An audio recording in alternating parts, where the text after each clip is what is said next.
नमस्कार, crime report India में स्वागत है आपका। मैं हूं ताबिश हुसैन। गोरखपुर में कारोबारी मनीष गुप्ता की मौत के मामले में अब तक किसी की गिरफ्तारी नहीं हुई है और घटना के 3 दिन बीत चुके हैं, लेकिन अब तक कोई गिरफ्तारी इसमें नहीं हुई है। इस बीच मनीष गुप्ता की पत्नी ने पुलिस की जांच पर सवाल यहां पर उठाए हैं।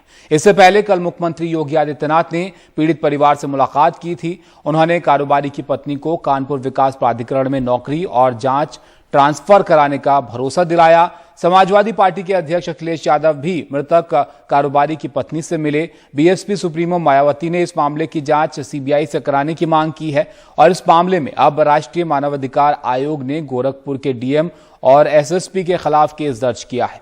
रामपुर के आरटीआई कार्यकर्ता दानिश खान के प्रार्थना पत्र का संज्ञान लेते हुए यह मामला दर्ज किया गया है।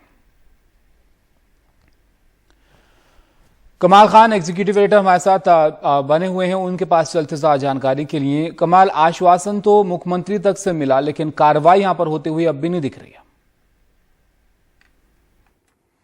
हाँ, गिरफ्तारी किसी की नहीं हुई है। कल मौके पे वहां पे जो गोरखपुर के एडीजी हैं अखिल कुमार, वो गए थे अपनी टीम के साथ। उन्होंने जांच पड़ताल भी की थी और उन्होंने ये कहा था कि जो गोरखपुर का क्राइम ब्रांच है उसको जांच सौंप दी गई है और उनका कहना था कि जो भी जांच होगी वो निष्पक्ष होगी और जिसने भी गलती की है उसके खिलाफ कार्रवाई की जाएगी। अभी ये सब हो ही रहा था कि मनीष गुप्ता की मौत जिस होटल में हुई है उसी होटल से 200 मीटर की दूरी पे एक मॉडल शॉप और बार है जहां पे कल रात में एक सर्विस करने वाला लड़का था। उसने शराब सर्व करने में थोड़ी देरी कर दी तो गुंडों ने उसको इतना पीटा कि वो बार के अंदर ही मर गया और एक दूसरा कर्मचारी था, उसने रोकने की कोशिश की तो इसको इतना मारा कि वो बहुत गंभीर हालत में अस्पताल में भर्ती है वहां पे गोरखपुर में। और ये वहां पे हुआ है जहां पे मनीष गुप्ता की हत्या हुई है, उससे मुश्किल से 200 गज की दूरी पे ये बार है जहां पे ये कांड हो गया है। अब देखना है, आज गोरखपुर में बहुत ज्यादा बारिश हो रही है और देखना है कि पुलिस जो है आज जांच को कैसे आगे बढ़ाती है और इन लोगों की किसी की गिरफ्तारी भी की जाती है या नहीं की जाती है। 3 पुलिस वाले नामजद हैं और 3 अज्ञात हैं। अब जब इन्वेस्टिगेशन होगा तब उसमें उनका नाम सामने आएगा कि जो अज्ञात पुलिस वाले हैं उनमें किनका नाम पुलिस अपनी एफआईआर में दर्ज करती है। शुक्रिया कमाल सब जानकारी के लिए। तो जैसे कमाल बता रहे हैं कि 3 पुलिस वाले नामजद हैं, जांच जो है इसकी की जा रही है, लेकिन गिरफ्तारी अभी तक नहीं हुई है और ये मामला अभी चल ही रहा है, इसकी बात तो हो ही रही है। इसके करीब ही एक और ऐसी ही घटना हुई है जिसका जिक्र कमाल अब यहां पर कर रहे थे।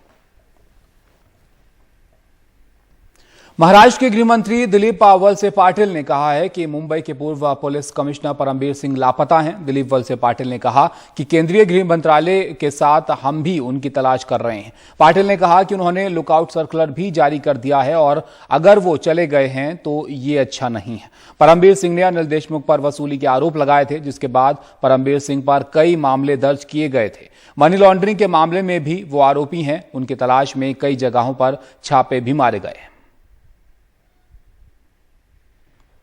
मैंने भी ऐसे सुना है, इनपुट ऐसे ही है कि वो होंगे या नहीं होंगे। एक्चुअली एक गवर्नमेंट ऑफिसर होने के कारण उन्होंने अगर देश के बाहर जाना है तो गवर्नमेंट की अनुमति लेना आवश्यक है, उसके सिवा वो जा नहीं सकते हैं। एलओसी भी इशू की है, उसके साथ भी वो जा नहीं सकते। कोई भी मंत्री हो, कोई भी ऑफिसर हो, कोई भी मुख्यमंत्री हो, उनको गवर्नमेंट ऑफ इंडिया का क्लियरेंस लिए बगैर देश के बाहर जाने के लिए मर्यादा है। अभी महाराष्ट्र गवर्नमेंट हम उनको ढूंढ रहे हैं, जहां मिलेंगे उसके बाद में हम तय करेंगे।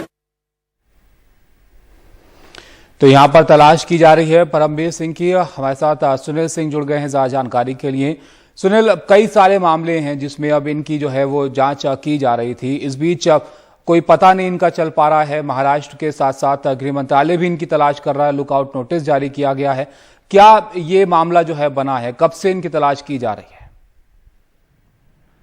बिल्कुल कबीर, देखिए लगभग 2 महीने हो चुके हैं। इनके खिलाफ एफआईआर दर्ज की जा चुकी है, थाने में है, मुंबई में है, एक सांताक्रूज में है और लुकआउट नोटिस भी जारी की जा चुकी है। इसके अलावा जो इन्होंने आरोप लगाया था 100 करोड़ की वसूली का पूर्व गृह मंत्री अनिल देशमुख के खिलाफ, उसकी जांच चांदीवाल कमीशन कर रहा है। उसने भी जमानती वारंट जारी कर दिया है, क्योंकि ये कई बार बुलाए जाने के बाद भी हाजिर नहीं हुए। उसके बावजूद अभी तक परमवीर सिंह का कुछ पता नहीं चला है कि वो कहाँ पर हैं। न तो मुंबई के घर में वो मिले, न तो चंडीगढ़ में जहां बताया जा रहा था कि वहां गए थे वो अपने पैतृक घर पे, वहां पर भी नहीं मिले। सब जगह से जो पुलिस टीम है वो वापस आ चुकी है। इसीलिए सवाल बना हुआ कि आखिर परमवीर सिंह गए तो गए कहाँ। एक कयास ये लगाया जा रहा है, जो संभावना है, जो सब पैदा किया जा रहा है कि शायद वो विदेश निकल गए हैं, कहीं विदेश चले गए हैं।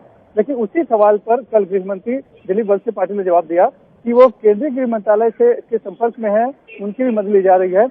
और चूंकि वो एक सरकारी अफसर हैं, बिना सरकार की इजाजत के वो देश छोड़कर नहीं जा सकते। दूसरे, उनके खिलाफ लुकआउट नोटिस भी जारी किया गया है, तो वैसे भी ये देश छोड़कर नहीं जा सकते। फिर भी अगर वो देश छोड़कर गए हैं तो ये बहुत ही दुखद बात है, ऐसा उन्होंने कल ही स्पष्ट किया है। लेकिन अभी तक ये साफ नहीं है। लेकिन तभी इसमें एक बार और देखनी होगी कि सिर्फ परमवीर सिंह ही गायब नहीं है, गायब पूर्व गृह मंत्री अनिल देशमुख भी हैं। उन्हें भी ईडी बार बार सुमन कर रही है, बुला रही है, लेकिन वो हाजिर नहीं हो रहे हैं और बार बार तारीखें बढ़ती जा रही है। मामला हाईकोर्ट में लंबित है। ये भी अनिल देशमुख के बारे में पता नहीं चल रहा है कि वो कहाँ पर हैं, मुंबई में है, नागपुर में है, दिल्ली में है, अलग अलग जगहों से बात आती है। तो इस मामले में जो मुख्य दो किरदार हैं, अनिल देशमुख और परमवीर सिंह, दोनों ही जांच एजेंसियों के हद से बाहर हैं और मिल नहीं रहे हैं। शुक्रिया सुनील आपका। जैसे कि सुनील बता रहे थे कि अनिल देशमुख को भी बार बार पूछताछ के लिए बुलाया गया और वो भी नहीं हाजिर हो रहे हैं, और परमवीर सिंह की तो तलाश की जा रही है, उनसे संपर्क साधने की कोशिश की जा रही है, और वो कहाँ हैं ये पता नहीं चल पा रहा है। आगे बढ़ते हैं और आपको बताएं कि सीबीआई ने अनिल देशमुख मामले में महाराष्ट्र के डीजीपी और मुख्य सचिव को जांच के लिए बुलाया है। सीबीआई ने इन दोनों को पत्र लिखकर जांच के लिए सुविधाजनक समय मांगा है। गृह मंत्री के रूप में देशमुख के कार्यकाल के दौरान पुलिस अधिकारियों के तबादले के संबंध में उनसे इस मामले में गवाह के तौर पर पूछताछ की जाएगी। देशमुख के खिलाफ आरोपों में पुलिस अधिकारियों के तबादले के लिए रिश्वत लेना भी शामिल है, जिसकी सीबीआई जांच कर रही है।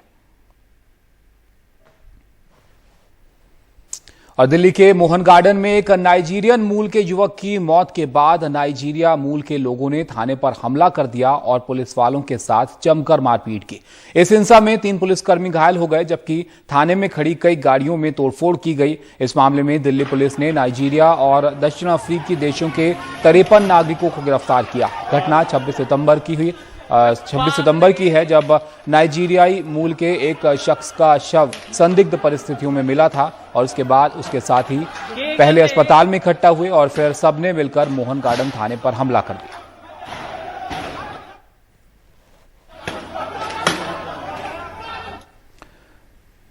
और बिहार के मोतिहारी के सुगौली अंचल कार्यालय में एक आईटी सहायक की महिला विकास मित्रों ने जमकर पिटाई कर दी। महिलाओं ने सहायक की पिटाई उनके ही दफ्तर में की है। महिला विकास मित्रों ने आईटी सहायक पर अश्लील हरकत करने और असंसदीय भाषा के इस्तेमाल का आरोप लगाया है।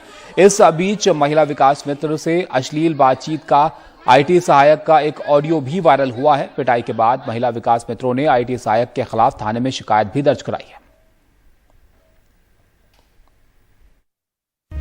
ब्रेक के बाद आपका स्वागत है। मुंबई में 29 सितंबर की रात लोअर परेल पुल पर एक कार चालक के अचानक यू टर्न लेने के बाद हुए हादसे में एक मोटरसाइकिल सवार की मौत हो गई। कार सवार के अचानक यू टर्न लेने के कारण सामने से आ रहे मोटरसाइकिल सवार की कार से टक्कर हो गई और इसके बाद युवक की सामने से आ रही एक मोटरसाइकिल से भी टक्कर हो गई। हादसे के बाद कार सवार अपनी कार लेकर वहां से फरार हो गया। पुलिस मामला दर्ज करके कार चालक की तलाश कर रही है।